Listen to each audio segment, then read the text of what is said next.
안녕하세요. 캘리포니아 노드법 전문 변호사 김혜원입니다. 오늘부터 3번에 걸쳐가지고, 물론 지난번하고 그 전번에도 관련된 상해보험 클레임에 대해서 말씀드렸지만 3번에 걸쳐가지고 역시 종업원 상해보험에 대해서 말씀을 드리겠습니다. 오늘은 종업원 상해보험 절차에 대해서 말씀드리겠습니다.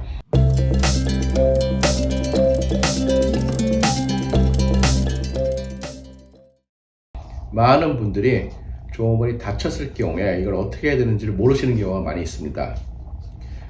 제가 매년 제 한의 고용주 분들한테 나눠드리는 노동법 포스터에 보면은 어떤 병원, 상해보험에서 지정하는 어떤 병원에 가야 되는 것에 대한 NPN 폼이 있습니다. 그거는 여러분들이 상해보험 에이전트한테 달라고 하면 줍니다. 그래서 거기에서 지정하는 병원들, 메디컬 프로바이더 네트워크에 있는 병원에 직원을 치료를 보내야지 상해보험에서 커버가 되는데, 많은 분들이 종업원이 다치면 정신이 없어가지고 본인들이 다녔던 카이로프랙터라든지 침 맞는 데라든지 그런 데 보내가지고 괜히 자기 돈 쓰면서 고치려고 하십니다. 왜냐면 상해보험 그걸 안 보내셔가지고, 그러다 나중에 상해보험 클레임을 당하면은 돈은 돈대로 나가고 상해보험 레이트는 또 올라가게 되니까 상해보험에서 지정하는 병원을 미리 아셔가지고 거기다 보내셔야 됩니다. 두 번째, 종업원이 다쳤다고 얘기를 하면 하루 내에 종업원에게 상해보험을 클레임할 수 있는 양식을 주셔야 됩니다. DWC1 폼이라고 해가지고 구글에서 쉽게 찾을 수 있습니다. 한국어로 된 것도 있고 스페니쉬로 된 것도 있으니까 그거는 여러분들이 정상적인 고등학교 교육을 받으신 분들이라면 구글에서 충분히 찾을 수 있습니다. DWC1 하나 둘 셋 넷 하는 원 폼입니다. 여러분들 모르시면 상해보험 에이전트들한테 달라고 하시면 됩니다. 만약에 상해보험 에이전트가 그걸 모르신다면 그땐 저한테 부탁하셔도 됩니다. 그 폼을 모르는 상해보험 에이전트는 파일을 하시길 바랍니다. 그걸 모른다는 건 말이 안 되거든요. 거기다 보면은 위쪽에는 그 종업원이 쓰는 란이 있고 아래쪽은 여러분들이 쓰는 게 있습니다. 거기에 보면 상해보험 팔리시 넘버라든지 그런 거 쓰는 게 있고, 위에는 어디에 다쳤고 언제 다쳤든지 쓰는 게 있습니다. 그거를 받아서 그걸 상해보험 클레임을 하게 상해보험 회사에 보내시면 되는데, 그걸 주는 것으로서 여러분들의 의무는 완성이 됩니다. 그렇기 때문에 그걸 아래쪽을 적어가지고 그 종업원한테 카톡으로 보내셔도 되고 이메일로 보내셔도 되고 텍스트로 보내셔도 되고 주면은 그 다음에 종업원이 그거를 진짜 파일을 할지 안 할지는 종업원이 결정합니다. 종업원의 손을 붙잡고 보험회사를 끌고 가서 하실 수 있는 건 아니고, 그렇기 때문에 여러분들이 종업원이 다치고 나서 하루 내에 그 폼을 줬다는 것만 증명하면 됩니다.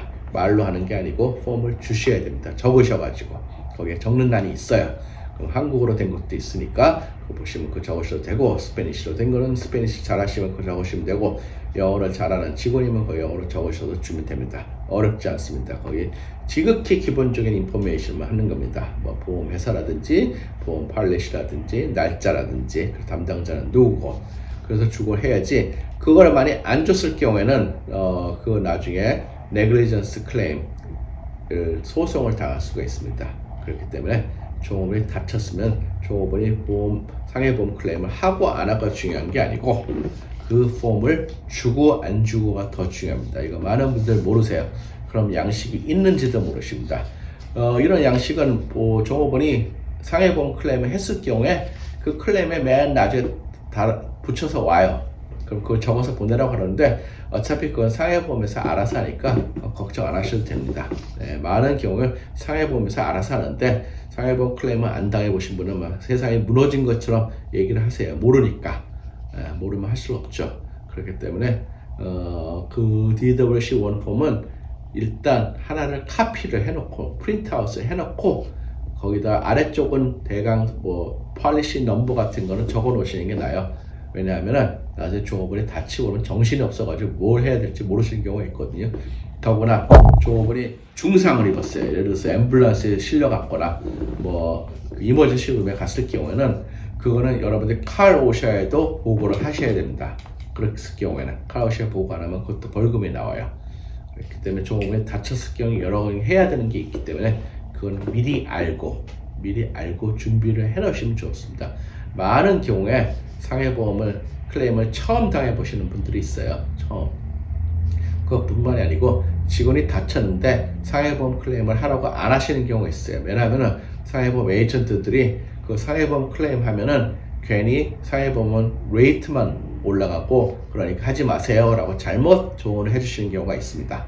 상해보험 클레임은 조합원이 밴드지 붙일 정도가 아니고 그 이상이면 무조건 하시는 게 좋아요. 괜히 소모분을 여러분들 돈 들여가지고 병원 보내고 그러다가 나중에 그럼 언제까지 보내실 거예요? 평생 돈 써가지고 병원에 보내실 거예요? 그건 아니거든요. 그러신 분들 봤어요. 한참 했는데 그 다음에 계속 가겠다는 거예요. 그럼 뭐 그걸 왜 처음부터 상해보험을 클레임을 안 하겠어요? 그 문제가 되거든요. 나중에 그런 경우 제가 많이 봤기 때문에 경우에 다쳤으면 무조건 상해보험을 클레임하게 하시면 좋고 특히 DWC 원폼을 줘가지고 클레임하시게 하면 됩니다. 조합원이 어떻게 하는지 몰라가지고 안 하는 그걸 못한다고 하는 경우도 있어요. 그건 뭐 걱정하실 필요 없어요. 여러분은 폼만 주시면 되는 거예요. 폼만. 조합원이 변호사를 찾아서 하든 자기가 혼자 살아 하든 그건 걱정하실 필요가 없습니다. 조합원이 다쳤다는 건 물론 중요한 거고 여러분들이 그분을 상해보험을 통해서 치료하게 한다는 것도 중요하지만 일단은 법적인 여러분들의 의무를 수행하는 게 중요합니다. 오늘은 조합원이 다쳤을 경우에 가장 먼저 해야 되는 상해보험 클레임 방법에 대해서 말씀드렸습니다. 고맙습니다.